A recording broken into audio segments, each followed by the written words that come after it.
Hi there. Welcome back to the Mindset Check podcast. I'm your host, Mesha McKittrick. This is a podcast where we believe that when you take time for a mindset check, you have more power than you think you do. And where we also believe that when you find yourself sort of stuck in the middle, when you feel stuck in life, that's a very powerful place of transformation. That's a very powerful place for growth. That's what we're going to dive into today in the first season of this Mindset Check podcast. For those of you that don't know, we're reading through my journal when I was 15 and pregnant. I kept a journal and went through and tackled a few really tough years of being pregnant and losing my little girl. And right now, my little girl is about 6 weeks old. And if you haven't heard the previous podcast episodes and you want to get caught up to where we're at right now, feel free to go back and listen. Some of the people that are in this podcast episode that you might not recognize are Laura. We have talked about her before. She's a good friend of mine and she got pregnant. So she's going through that. And we talk about her a little bit in this one. And then also Jesse has a friend named Zach that we talk about. Also Gina, Jesse's sister, her husband Paul, and Ashley are in this episode. They're pretty typical characters. They live upstairs from us, so they are in almost every single entry. And yeah, I think that's about it. Let's jump in. May 6th, 1994. Yesterday, we went to the doctor, and he said that Taylor was doing good and that she was a very strong baby. And then I went to the dentist in Cedar. I was so glad to get out of there, but I have to go back next week. We visited Jesse's old work and a few other people. We brought Laura home to stay the weekend, my best girlfriend, and she's going to have a baby. I think it's a boy. Just a guess. She doesn't know what she'll do, but she's really good with kids, and maybe we'll get an apartment together. Jesse's been talking about separation so much. He just doesn't want to be married. I think it's a little late to be thinking about that, if you ask me. He went to the hills tonight with his old friends. What does he want me to do?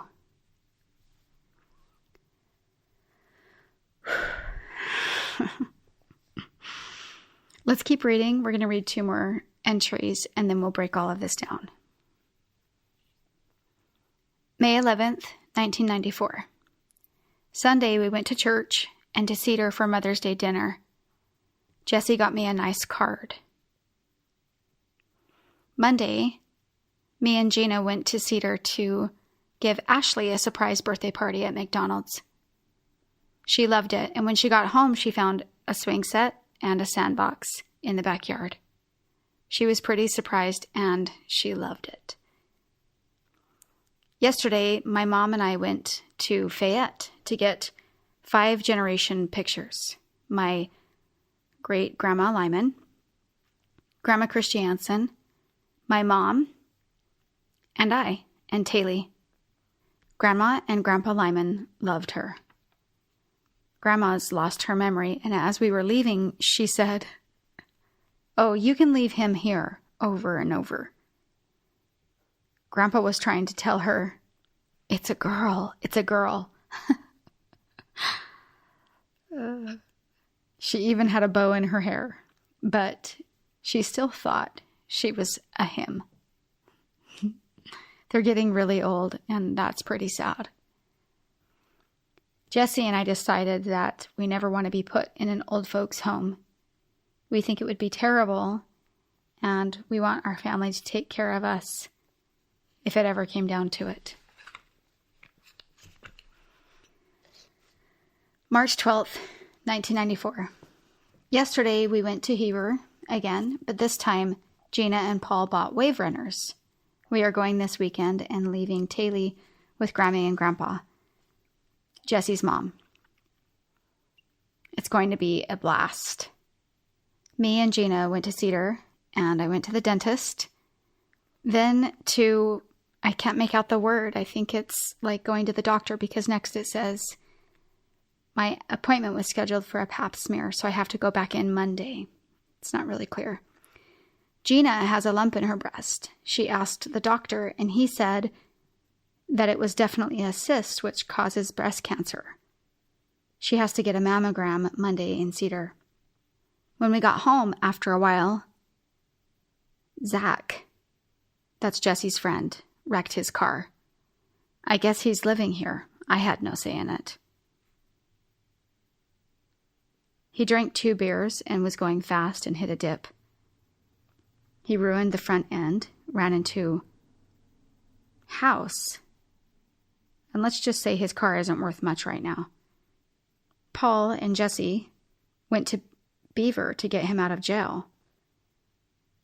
Taylor is 6 weeks, bigger, and more beautiful every day. Wow, I don't remember the incident with this friend at all. Like, at all. That's crazy. You know, it probably was underplayed to me as well. Yeah, drinking anything to get behind the wheel is not good, but I'm betting you that that story was underplayed to be able to tell it to me. Okay, breaking it all down. There's a lot to talk about. Doctors and dentists and family and car accidents and, oh my gosh, someone like not wanting to be married. Hello. Oh, okay.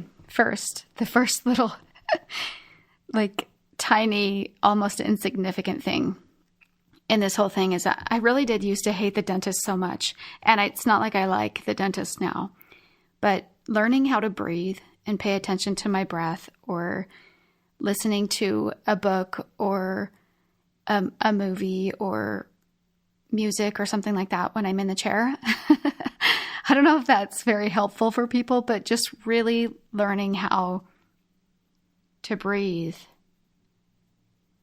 really helped me with the dentist. How interesting is that that just applies to life, right? When we can just learn to choose our focus. We can learn. There might be a lot of metal and stuff going on in my mouth right now, but I'm choosing my focus. There might be a lot of things going on in my life right now, but I'm choosing my focus. So I like the idea of that. 5 generations. 5 generations happens only when people live really, really long, or when people get pregnant super, super young. Just saying. Back then I just was like, oh yeah, it's a really special thing. And now when I read it, I'm like, wow, that was really only possible because I got pregnant so young. Because my great grandmother didn't live that much longer from that point.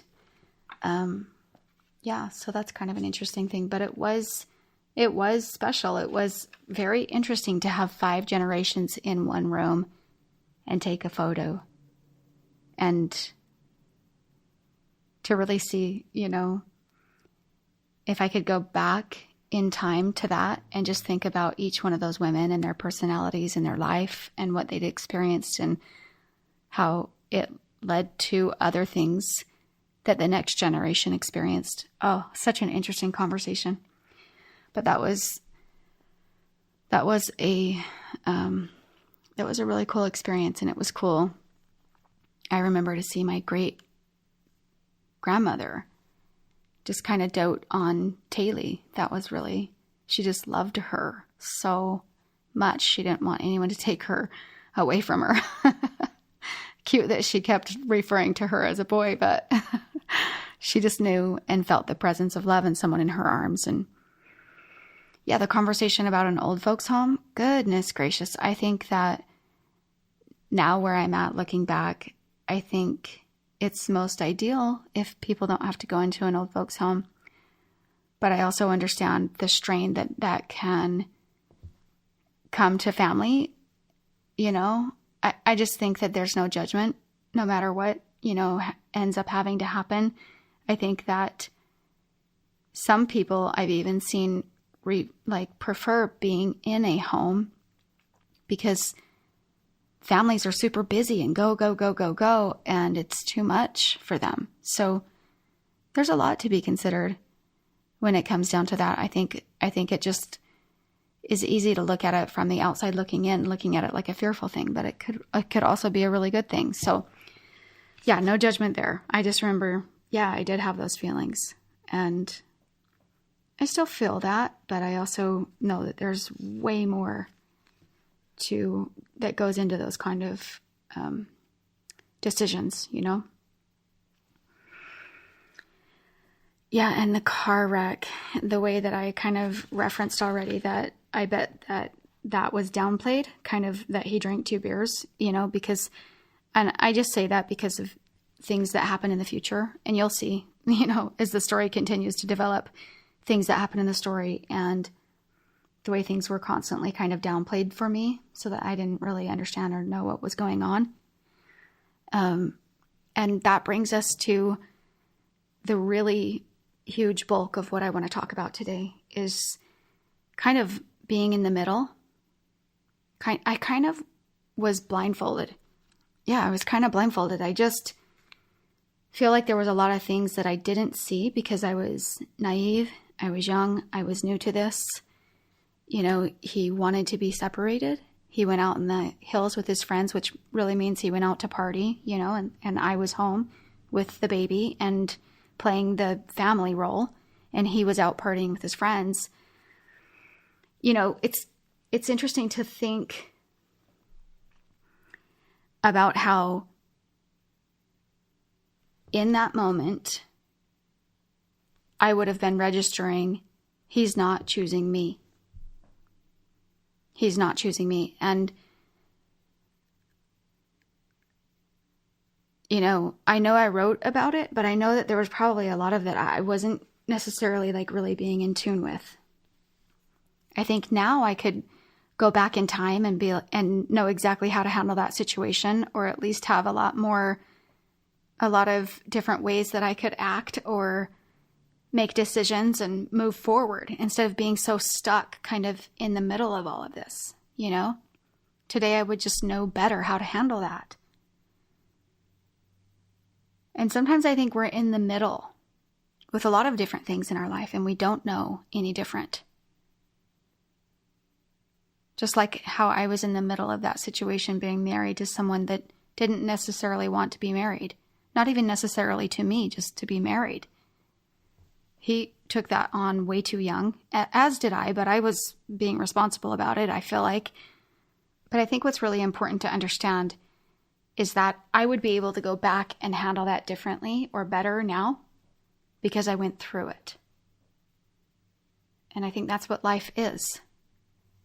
So often when we're in the middle and we feel stuck, or we're in the in-between and it just feels messy, it's important to remember that we are gaining in a way that will make us different in the future.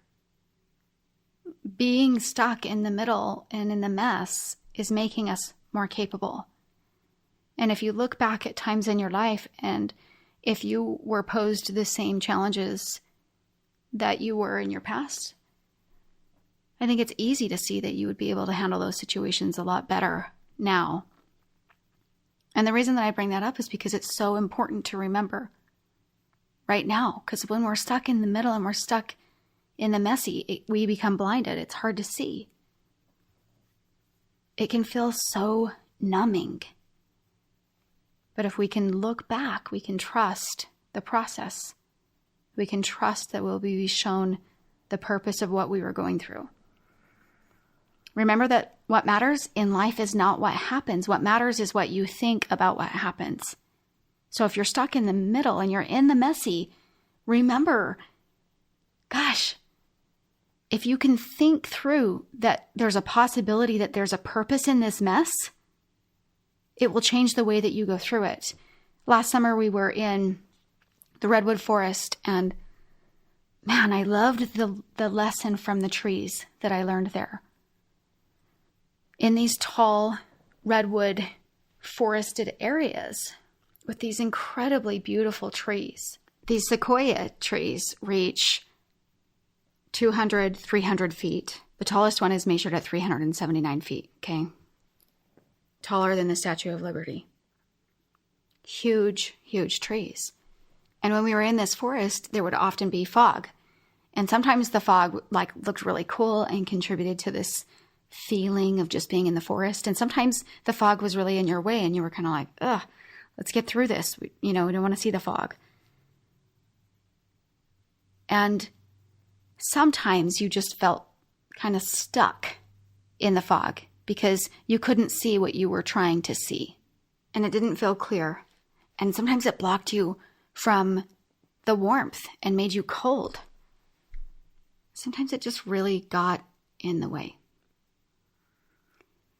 But we learned something that was really valuable about the fog. That was life-changing for those trees because they couldn't exist without the fog. The fog brought moisture and gave moisture to the trees through the leaves of the trees. The trees wouldn't be able to sustain the height. There's no way that they could get enough moisture from their roots all the way up to the top of the trees without the fog delivering moisture through the leaves to the tops of these trees. And so we see that the fog has a purpose. And do you see how that allows us to look at it differently? It allows you to go, oh, okay, there's fog right now. And it's doing something. It's providing something. And maybe there's a different task that I need to do while the fog is here and while the fog is present. Maybe I need to shift gears and do something that requires that I look in front of me instead of trying to look out at this vast, beautiful view. But in the redwood forest, it's important to also remember that the fog moves quickly. And remembering that the fog will clear and has cleared in your life will help you when you feel like you're stuck in it. It will help you to remember that it delivers something that's for your good and that the fog will clear. And while you're in the fog, there's a purpose. There's something that you can still do when you're inside of the fog. I think some of my very best tips when you're stuck in the middle is don't be afraid to talk to people. Really seek for advice. Look to others who maybe would know something about the situation that you're in. Talk to friends that you trust. Really stay curious. Because I think that can help you through your situation a lot faster. And then the second thing I would say is to be obsessed with growing and being your best self. Because sometimes the fog is there and you need to grow a little bit before you can make it through that phase, that fog. And so sometimes we stay really, really stuck. And we could move out of it faster if we were committed. I love the quote that talks about seeking education over entertainment, and that's when the quality of our life really improves. And sometimes we can become so annoyed with ourselves. And so often when that happens, it's because we actually need stimulation. We need something more than entertainment. But I think ultimately if we can remember that the fog has a purpose, that there's something that we might be going through, and that there's a reason, and we can look back to our past and find more proof so that we can have trust in the process, I think that will help us so much as we're going through it. It changes the way we do. I like to think of it like when a seed is planted into the ground, and at first all of the seed knows is darkness, right? Fog. And darkness feels synonymous with, being stuck, not being able to see, discouragement, and maybe even despair, especially when you get stuck there for a long time. Feelings that are typical of being stuck in that messy middle, or even feelings of adversity. But if you understand what's happening, then it changes everything. If you understand that the darkness is contributing to the growth of the seed, and you know that the darkness isn't the only thing the seed will go through on its journey toward growth, If you understand the process of a seed, you also know that it has to crack almost to the point of breaking completely in order to change its shape and to struggle its way through the dirt to find the light. Remember that every successful seed has to push through the dirt to become a flower, to become more. I love this quote by Lala Delia. She said, "Grapes must be crushed to make wine. Diamonds form under pressure. Olives are pressed to release oil. Seeds grow in darkness." Whenever you feel crushed, under pressure, pressed, or in darkness, you are in a powerful place of transformation and transmutation. Trust the process. Being on the other side of the trial, of reading this journal to you, being now in a really great marriage, being married with 3 boys that we're raising and having more wisdom because that's what comes with age. It allows me to look back. It allows me to look back on those things that I went through and to see how much I grew when I went through them. So never, ever, ever forget that as you're going through disasters, adversity, or even just being kind of confused in the middle and feeling stuck, right? Not being able to see clearly. You can always see, when you look back, easier, the positive sides of those things. You can look for what you learned. And it helps you become better than what you were before. That helps you plant into your heart the belief that our trials can bring growth into our life that we could not have otherwise known. And now I want to talk to you just a little bit about the science behind this belief. The science behind our brains and the way that our brains work and how that contributes to the way that we go through trials. So in this episode, I'm really asking you to either trust that your trials make you a better person, right? And knowing that there's a purpose inside of our trials, that changes the way that we go through it. Or to gain that trust, to look back at the things that you've gone through. And I think that that's a really important thing to understand. And the reason why is because sometimes when we get stuck in the middle, we start to create our life from a very negative standpoint. And what that does to our brain is it can continue to bring negativity into our life. So let me pause right there and explain something about our brain. Our brain has 2 parts to it, right? We have our conscious brain and we have our subconscious brain. And once you really grasp the way that our brain works, you start to understand why it's so important that we take these mindset checks and we really look inside at what we are thinking about our life, about being stuck in the middle, or about hard things that we go through. And if you understand that the way that our subconscious brain works, that's the part of our brain that never turns off. That's the part of our brain that's responsible for keeping our body functioning when we're sleeping, right? Like our heartbeat, our breath, those types of things.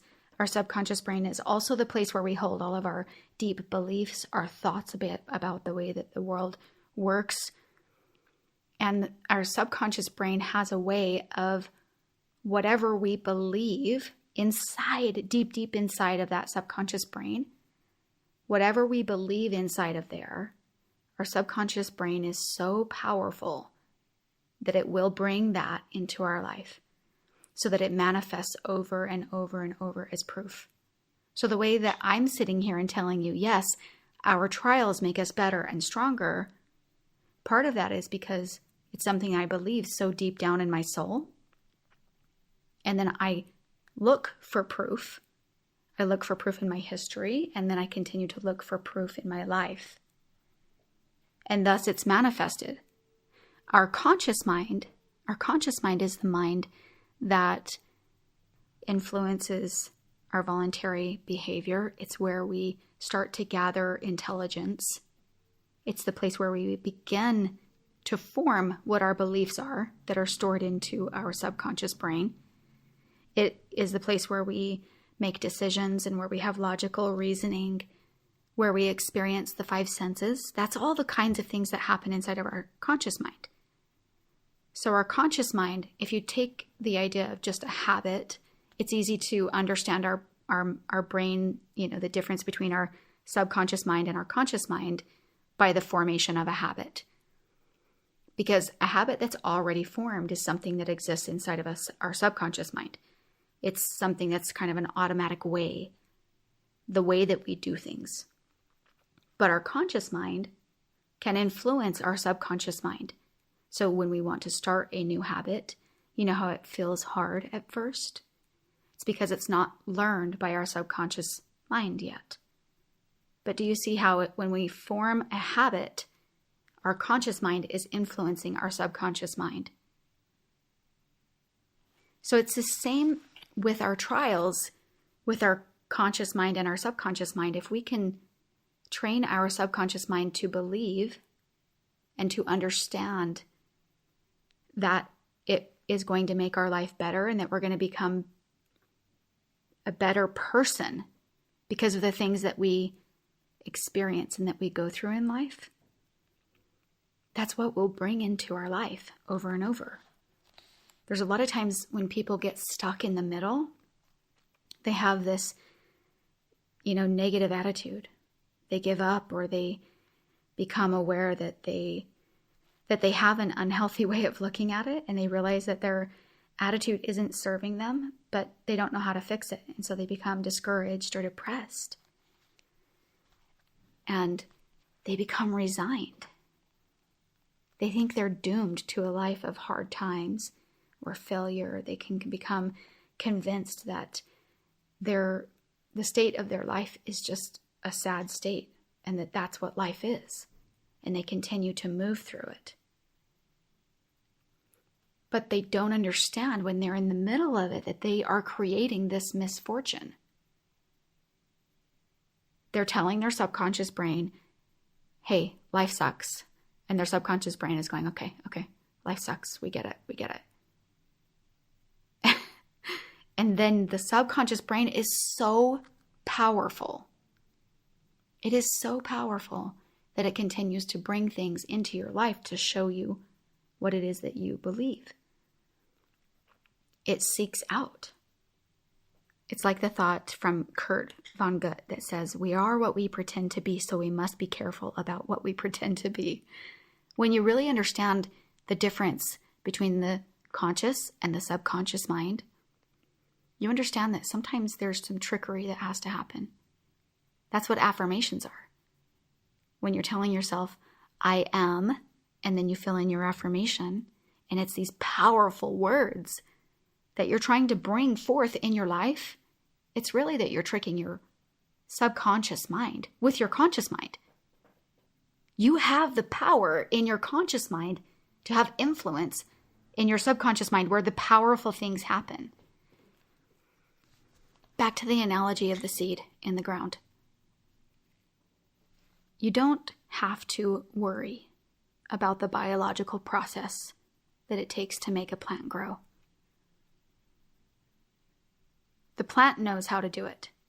The plant knows how to grow, and you can trust the plant to do that correctly, given that it is given the right things. That's the same way your subconscious mind functions.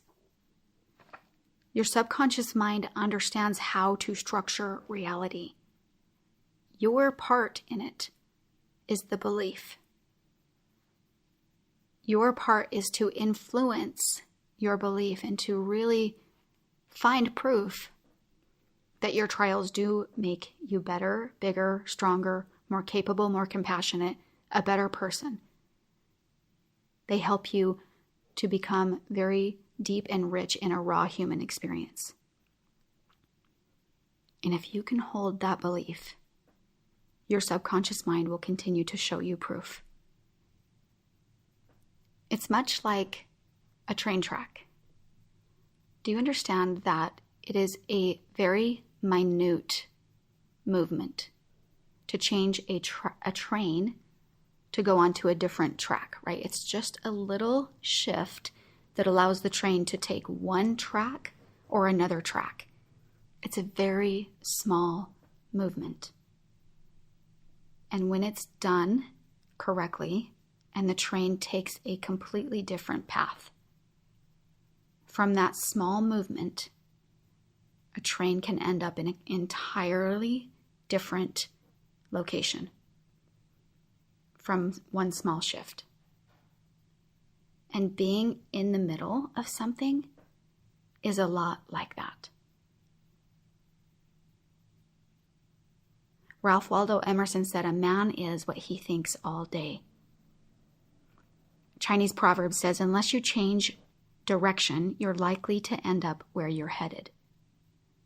Small shifts, small beliefs, small ideas that we can plant into our subconscious mind about our future, staying in a positive place, staying in the idea that whatever this trial is helping me, it's serving me, I'm becoming better.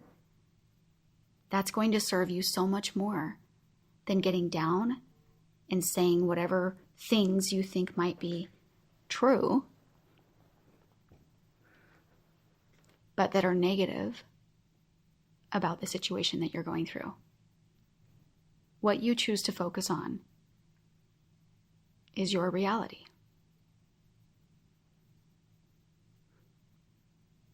So again, when I tell you that our belief about our trials and our response to them is the number one predictor of how we go through them, do you see how it is such a deeper, more rich meaning?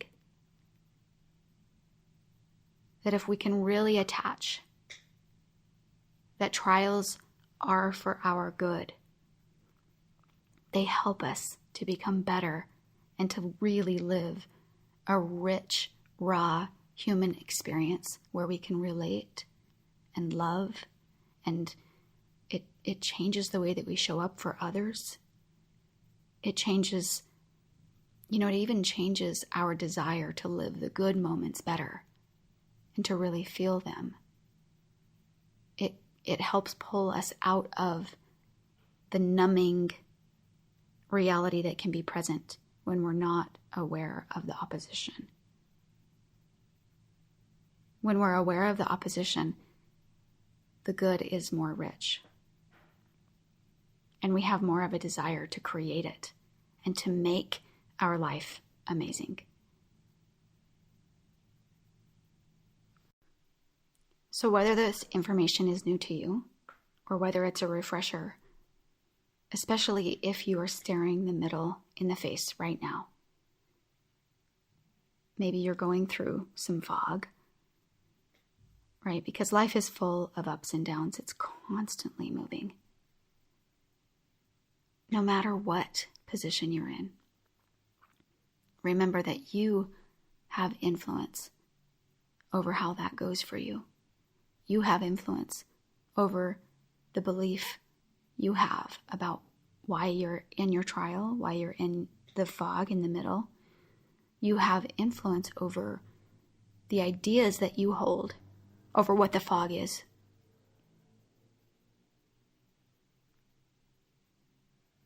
When you choose to see it as an opportunity, when you choose to see it as something that's serving you, you contribute to the richness of your life. You contribute to being able to go through life reporting that you are doing fantastic, even when life is challenging, because you know that life is allowing you to learn and to grow. And so now you see more completely that when you choose how you respond to your trials, you change your life. You change what's coming for you in the future. You choose your life story. One more quote that I want to leave you with says, opportunities to find deeper powers within ourselves come when life seems most challenging. That quote's by Joseph Campbell. Remind yourself this as often as you need to, as you go through life, because, gosh, most times in life, we are learning, we are growing, which doesn't always feel comfortable. It's not always cushy, right? It's not always the cushy side of life. But reminding ourselves that we're becoming better because of that, that'll help us. That will bring more power into our life, which will help us go through it. And there we see, again, that we have more power than we think we do. We have something exciting that we're starting. It's a new Facebook group. It's called Mindset Check, just like the podcast, Mindset Check with my friend Mesha. And it's just a space for you to find community. So if it's something that you're looking for and you want to find other people who kind of get the vibe of what we are doing in this podcast, which is looking inside and being able to understand and learn and to go through life better, because we take a look inside and we take a look inside and take a mindset check. And we have a desire to go through life and live it better, right? I love the quote I heard in this, I heard it in this Pitbull song, and it said, "Are you living life or is life living you?" Ultimately, I feel like that's a great tagline for the Mindset Check podcast. You know, being able to really take a look at what is happening upstairs. And when we do that, it allows us more space. So if you're interested in being a community with other like-minded people who are seeking for that same thing, then go check out our Facebook group. It's brand new. It will be learning and growing, and we'll have more things happening in there, more lives, more questions, more things that will be thought-provoking and promoting.